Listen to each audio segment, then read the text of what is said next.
Hello everybody, Welcome to my YouTube channel. welcome to my channel.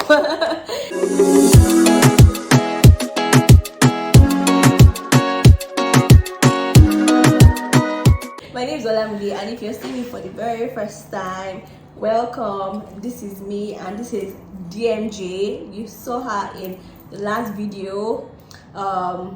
So welcome. If you're a new subscriber, where have you been? Where have you been? Where have you been? And if you're a returning subscriber, welcome back to the channel. I film about beauty, lifestyle, relocation, random things, actually random stuff, But quality. Each of our video makes an impact. yeah, actually. So before we continue, please take some time to actually click the subscribe button, like, share, leave a comment, subscribe, watch to the end, because all through this video is juicy content, so you don't want to miss out on it. So in the last video you saw Jira, I already introduced her, but I'm going to introduce her again. If you have not watched the last video, Please introduce me. I'm going to link it. Joy is my friend. Introduce yourself. Hello everyone. Am I just your friend? His friend is gone. Yeah, my friend has a second husband. Continue. Hello everyone. I'm Joy. I'm Lami's, number You one. know, I'm not so well eyeing you right now. All right. Yeah. I work as a product manager here in London. I have, like I said in the last video, I have about 2-3 years of experience as a product manager. And I moved. It's not even. I can't even say recently moved again. Recent. It's over a year now. I've been in London for over a year, and I came for my masters at the London School of Economics, where I did something information systems and digital innovation focused. And yeah, That's it. So she's a product mama. If you like product and all this related stuff, please follow her handle. I'm going to leave it on the screen and in the description box. If you want to have conversations and any of those things, Please she's very reach approachable. out So to reach out me. to her, please. So in today's video, we talked about how I got my job in 2 hours and how we prepped and all of those things that we did. And we did say that we're going to talk about like networking and interviewing, because before you can get the job, you need to actually network effectively and interview like well. In this video we're going to talk about all of I'm going to talk about all of those things. She knows how to network very well, so she's going to do most of the talking around how to network effectively. Over to you, ma. Okay, so I think the first thing I'm going to say is there's no rule to networking. What is networking? Networking is an art, right? It's an art of you want to get something, right? And then you reach out to people that can help you get it. Not necessarily that can help you even get it, but they can mention your names in places that would help you get it, or that can give you that edge towards you getting what you want, right? Networking is also it's having people in your corner, right? And having people that, like I said, that can speak for you, right? That when you run into issues, you can talk to. And I've had so many friends. I mean, there was this guy when I was applying to one job I networked with. He's one of my very good friends now, and I reached out and networked with him. So friendships, good professional friendships, also come out from networking. A lot of my friends, my career friendships, are from me networking, right? So like I said in the previous video, I believe in getting a referral. Like, it's not like I don't apply to jobs when I see it on websites, but I would always put in more energy in a job where I know I already have a referral to that role. And like I also said in the video, please go watch that video. Like I said in that video, my current job, I got it through a referral, and all the interviews I've done since I've been in London, I got them through networking and referrals, right? So I think the first thing with networking is you need to be vulnerable. Like I reached out to someone. I saw someone make a post on LinkedIn recently. He's I'm trying not to reveal too much, but he's a global product manager at Google, right? He made a post that I just felt wow, and I wanted to know this person. And then I sent him a connection message. I sent him a connection request, and I just thought to add those I think 300 words that LinkedIn, 300 characters that LinkedIn allowed. And in that I just expressed what I was currently feeling and how I was feeling at the moment, and what I felt when I read. Like I laid it out plain to him in just that 300 characters. I wasn't expecting a response. Yeah. Right? Because I mean, like I said, global product manager at Google. And he responded. He was like, oh, okay. He loves how I put it, and like, let's schedule a call to talk about it. And that's it. By the time I have a call with him, I can say this person is in my network. Yeah. Right? You have to be vulnerable. That's the first. You need to be willing to put yourself out there. Right? The second thing is that it's related to this as well. Like my friend, she was one who said this. You have to be shameless. Like, yeah, you have to be shameless. You have to be willing to be when you start networking, right? I think even before I get into the nitty-gritty details of how to do it, I think one of the things you have to be at the back of your mind is no matter how good a networker you are, no matter how good you phrase whatever it is you are putting out there, you will get rejected. Some people don't have time. Some people are going through a lot. Yeah, Why they don't care so much about you. They don't care, right? Don't take it personal. Don't take it personal. Like that same message you can send it to someone else and you get like, let's meet immediately. It literally depends on what they're doing part time. It could even have been that at the time they read your message, they were never in a good mood. Yeah. So don't take it personal. Be ready to send. And my friend will always say it's a numbers game, right? Be ready to send 20 cold emails, 30 cold emails, and receive just one. You just need that one, right, to like get you what you want. I should also mention that not only my jobs in London, even as far back as when I was working in Nigeria, all the product jobs I've gotten, like I think all the career jobs I've gotten in my career life, right, have been through referrals. Yeah, my first job was actually through referrals. Yeah, they work, they really do. All my jobs have been through referrals. So I've said be vulnerable, be shameless, be willing to bear as many rejections as possible, and keep moving. Don't take it personal. You will get rejected again. It's a part of this. It doesn't mean you're not good enough. So let me ask you a question now. Now people like myself, I know that I'm not an introvert. You're not, please. I'm in the middle, but I'm not extreme. Okay. But I know that there are people that develop cold feet when they meet somebody. They literally don't know what to say. Do you mean so when I meet someone now, I know that you prefer most of the network that you do it online in person. But I'm just saying, don't like it in person case. Online, that's what I'm saying. That you do it online, not in person. What is I'm saying is online. Yeah, but I mean there are people that so my question is basically how do you, or what do you say when you meet somebody for the very first time? I know that some may be personal because, for example, you said this one you had to be vulnerable or things like that, but there are sometimes that I just want to network with you. Like I don't. Like, there's really nothing personal to say. Yes. Okay. So how do you introduce yourself? What do you say? Like how do you strike that balance? That's actually a very good question, Lami. Clap for yourself. All right. So I think that if you do not have anything personal to say, there are ways to go about it. First, I think I learned this. I'm not sure, but I think I learned this from Mochivius on Twitter, from one of our threads, right? Where you would when you follow the person, so you connect with that person on LinkedIn, on Twitter, right? You can go through their feed. What have they been up to recently? Possibly maybe they attended an event where they were the speaker. You could say, and maybe they left some points of, okay, this was what I said at the event. And you could start with, oh, I saw that you attended this event. Your second point on this, that relates to me because it does this, that, and I felt it because this, that. That way you already entered your DM. Yeah. You've said something that everybody likes to hear that they've done well, right? You said something that will connect with them. That's one way to go about it. Another thing to go about it, you can, if you are networking with them because of a company they represent, possibly you want to get a referral, right? You could actually come up front and say, this is why I would be a good fit for your company.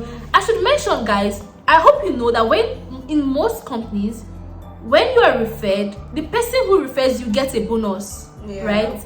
They also get accolades, like you refer someone that is this good at their job. So it's also a benefit to them. Like at my company, I know if I refer someone that gets a job, I know how much I'm going to get. So it's also a benefit to me, right? So what I do is I'll also go into the DMs and say, this is who I am, right? This is how what I've done is tailored to your company. This is how what I can actually even do to benefit your company, right? And most times this works for me as well. There was this big company I was applying for, and most of the messages I sent on LinkedIn, I got responses, right, from top people at the company because of the way like I said, you can also reach out to me on LinkedIn, Twitter, and I can always send you my templates for how I do this messages, right? So that's, I mean, there was this company I applied for that I actually attached a document I'd written that was related. It's a payment company, so I attached a document I wrote where I detailed how payment infrastructure works globally, and I attached it to that message. He responded and referred me to the role. All right, and yeah, so those are how you can message if you don't want to get too personal, right? If it's in person, because I know that that's what people want to.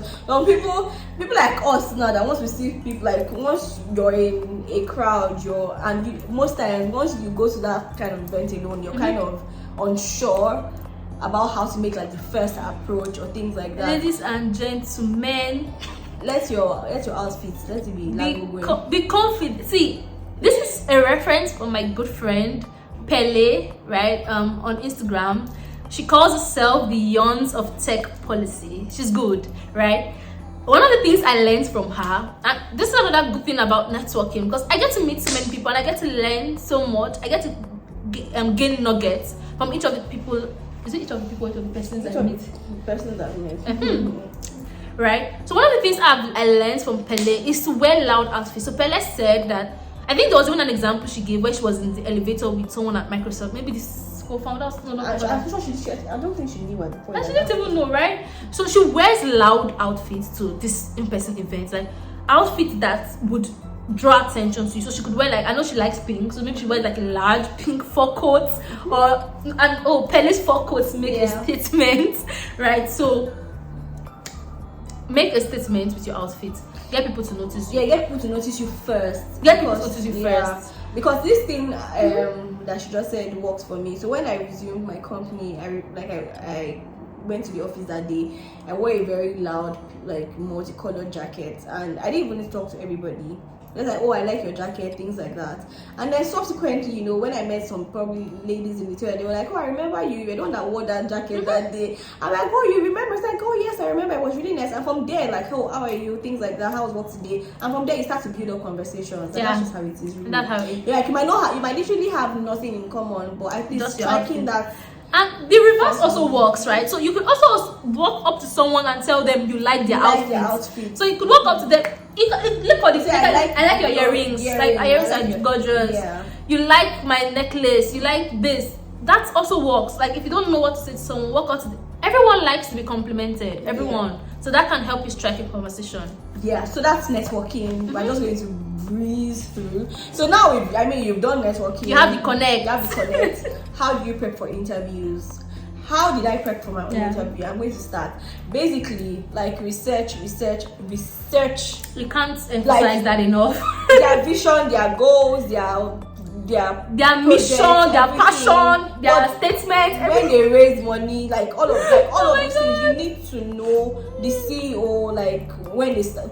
Like you actually need to do your assignments. You can't be lazy about it. Like it's literally an assignment, and it shows that you're serious. To be honest, it might seem like a lot of hard work, but you just need to do it to show that you're interested in like the company. Again, when you apply, when you see a job posting or a job ad, I don't know, but good job descriptions should like include like the persona that they want for the job. So most times they'll say, oh, we're looking for someone who is this that can do this, that. So when I'm introducing myself, oh, my name is Olamide, I talk about where I've worked, where I schooled, what I'm currently doing, and I round it off with that persona that they're looking for, that makes sense. And the first few minutes of the interview, because you need to get their attention within the first 2 minutes. If you're saying nonsense from the very first, like human beings are subconsciously biased, even if they want to ask you all the questions and not like pay attention to, but if you fumble in the first minutes, they're not asking you more, they're just waiting to round up. They're not just waiting to round up. They're like, oh, do you have any more questions for us? Yes. And that's it. Do you understand? So then be very confident and personable, and this comes from like doing it over and over again. It's actually a skill. It's an art that you would literally get. The more you do it, at some point you get so good that it just becomes a conversation. Like you're just flowing with them. Yeah, and then have questions ready to ask your interviewers. Very good. Have questions, even if they don't make. I don't know, but just ask questions. Really, it's a two-way thing. You're talking. Don't make it look like a hierarchical thing. Yeah, but they are the ones that are going to move to the next stage. Yes, but be. You also have value. Yeah. Like, don't make it seem like they're doing you a favor. Exactly. As much as you want that job, they actually need you. They want you. Wow, we are trying to employ, and it's hard. It's hard to employ. Exactly. So if you know your stuff, right? Ask questions. You're also interviewing them. Exactly. You're interviewing them as well. And sometimes because they hire you based on the questions you ask them. Like, it shows how good you know your stuff. Exactly. Because you don't want to come across as timid and all of those things. You don't. You actually. So imagine your kind of roles that we both have. So she's in like an HR people role, and I'm in a product role. These are like people facing roles. Yeah. You can't come across as timid. Yeah, you can't actually. So you need to ask those questions, and first off, in your mind, know that this is a win-win. Like, you want me, they are not doing you a favor. They are doing each other. It's a reciprocal relationship. Exactly. I know that from Nigeria, we have this mindset of my employer, give me the job, but thank you, man, thank you. But here, it's not like that. Colleagues, so many times I want to type when I'm talking to my manager, I want to say boss. Exactly. I almost have to be like. See, there was one time to be so awkward. I wanted to ask a question, and then I just shied away from it. I didn't ask, and then my manager was like, all I need you to know that we're a team. Don't be doing like this, like right. So you need to actually take away that mentality. It's your pal, like they're working together. They're there to help you. Yeah, I know that we've carried that cultural mindset from Nigeria. It's not like that. Yeah, it's not like that. I'm not saying that you shouldn't respect your boss or anything, but you need to know that you are a team and people are working towards a common goal. Towards the same goal, exactly. And it's a flat structure. It's not really hierarchical. It's like not. It is in Nigeria. Yeah. Then basically, like after you've done the interviews, like send follow-up emails. Yeah, that's how I prepped. I'm just going to God. Very valid point. I think I'm just going to follow up from what Lami has said. I think first points she made, one of the key points she made was about how the 2 minutes count. Like if you watched the previous video, which is going to link somewhere here, right? I mentioned how I have templates for tell me about yourself, which is typically the first question. I have templates for that. I have templates for strengths. I have templates for weaknesses. What will you do? I have templates for what will you do if this happens. What will you do if this happens? I have templates for why do you want to work in that company. I have templates for questions I will ask, right? And before I even go into that first 2 minutes, so one of the first line I tend to use, also you have to tailor it depending on the company, depending on the person that's interviewing you. I'll come to that later, right? But one of the first part, I tend to say in some of my interviews I've said, hi, my name is Joy, and in my world, impact rules. And then I just pause there first. And then I'll start telling them, depending on the company, for instance, say I'm interviewing for like a SME payments startup, SME payments fintech startup, right? I will start talking about how much I've done in SME. I would even go back to say, at this age I did this, right? So in that first 2 minutes, they're already intrigued. Like they want to know about me. They want to know about what I've done, right? So those first 2 minutes count. And I think another point, which I think most people tend not to know or do, is you have to tailor your interview to who. Not necessarily, not just the company, but to who is going to be interviewing you, right? I think and I learned that here in London. Like, depending on who is interviewing you, there's a kind of tone you have to take. There's a way you have to. Okay, for instance, in my current role, I was interviewed by the product manager, who is currently my manager. I was interviewed by the head of design. Of course, there's the HR interview.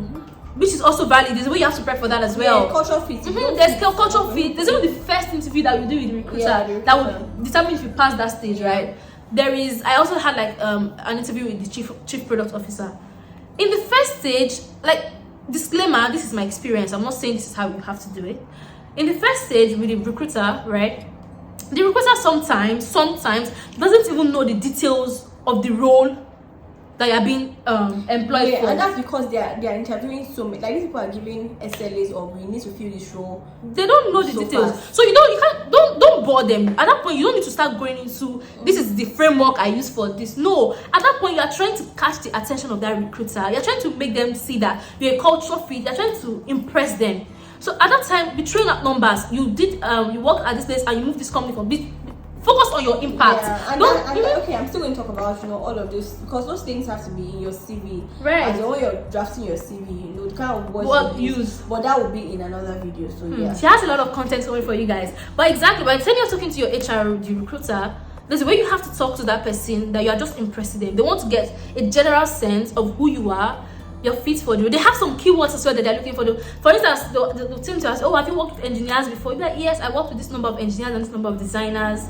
And that's HR, right? That's if you're in a product. That's if you're in a product. So this might vary right. different and diverse roles. And then by the time I was going to the next stage, the product man, I know, okay, this person knows his stuff. This is going to be my manager, right? Yeah. So at that time, I was drilling down on this is how I prioritize. Like this is how I work with engineers. This is how I document, right? In the situation where I had to choose between things, this is how I prioritize this over this, right? This is how I do this. This is how I do that. This is a scenario where a product has failed, and this is how this is what I learned from it. Most people use that STAR technique. Exactly, you use the STAR technique. This is the situation, this is the task, this is the action I took, and this is the result. Right? I did that, drilling down into the technical details with my product manager. Yeah. Now, by the time I was interviewing with the product designer, everything I said switched. I started talking more about my experience with designers, right? My experience with UX, the project I did on campus, right, where I had to design this. Because at that point, he doesn't know, he's not thinking about prioritization. Yeah. He's thinking about how this person will not come and spoil my designer's work, right? How I work with designers, how I ensure that they are good, how I ensure that their voice is ahead. Yeah, so we're not going to make this product first of all run away. But I don't know if that makes sense. Essentially what I'm trying to say is tailor what you say to who you are talking to. Yeah. Another last interview hack that we've all done before that we've not said is how some of those things you write them on a post-it sticker and then so there's a hack. I know that these things might be so much, and I mean, oh my god, this is such a good hack. Please, the human brain can't remember everything. So there are some times that some of the things that you need to say or like the questions, you can paste it on your screen. I don't just paste it on your camera, just paste it on your laptop screen so that once they ask you those questions, you can just take a quick glance at them and answer. This is such a it's a very great hack. It's a good. So yeah, you should do that. I don't use post-its. What I do is I minimize my screen. Yeah, or divide your screen. So I remember if it was the last video again, I told you I have like a Notion where I have all my answers. So I'll literally this is my video. This is my Notion next to it. Because they're still looking at the same laptop, so they'll never know. So I'm busy scrolling up. Sometimes I'm reading the answers, but I'm looking at you. I'm smiling. But my answers, I'm not having to think. Yeah, it's not exactly from your head. It's not from my head. I have them written down. But in my writing, sometimes I even put where I'll put LOL, where I'll put jokes. So God, I'm so silly. Yeah. But that's it. It's part of being prepared, and it adds to your confidence because you know that you're looking at it. You don't have to remember. You don't have to do. Yeah, and it's actually also okay to say once you ask a question and you're not sure the answer. Let me think about it. Just give me some time to think about it. Like you can take 30 seconds or gather your thoughts together to answer the question. It's okay. They are human beings as well, and also be able to talk about things outside work, because part of my culture fit questions were they were trying to ascertain how I would fit into the team and how I would relate with other people. Am I the type of person am I social? Things like that, knowing the kind of company that it is. So you want to, it's not just, there's work-life balance to some extent. So you need to, as much as you like to work, you also need to show them that, there's a balance here. If it's that, like in your spare time, you walk your dog, you play all of those things. Yeah, so you need to be able to combine all of those things together. Is that everything before we bore you guys? Yeah, I think that's it. And we always say, I keep mentioning the last video because there's so much good stuff packed into the last video. You can always reach out to any one of us. If you have, I think I've said so much about product. I forgot that this is not a product interview. Yeah. But if you have any product related question, I'm used to begging. Yeah. She's good. I love products. I love working in products. So I love meeting new people who are trying to get into products. And so if you have any questions interviewing or trying to get into a company, just reach out to me. And I'll do my best to help. Yeah, for a fee. Well, I was saying it's not free. Please reach out. Don't. Account number. But yeah, thank you so much for watching to this. Okay, my fee is subscribe to this video. That's Yeah, my fee. Subscribe to this account, like, comment, share it on your social media. You've learned so much, let others learn as well. Yeah, so we've come to the end of this video. The next video is coming up, you know, is also going to be for our benefit because we're both learning on this channel together. There's so much. I've learned so much from you, Lami. Like, I've learned. There's so much coming up. I've learned from you as well. There's so much coming up, like in the coming weeks. You're not serious.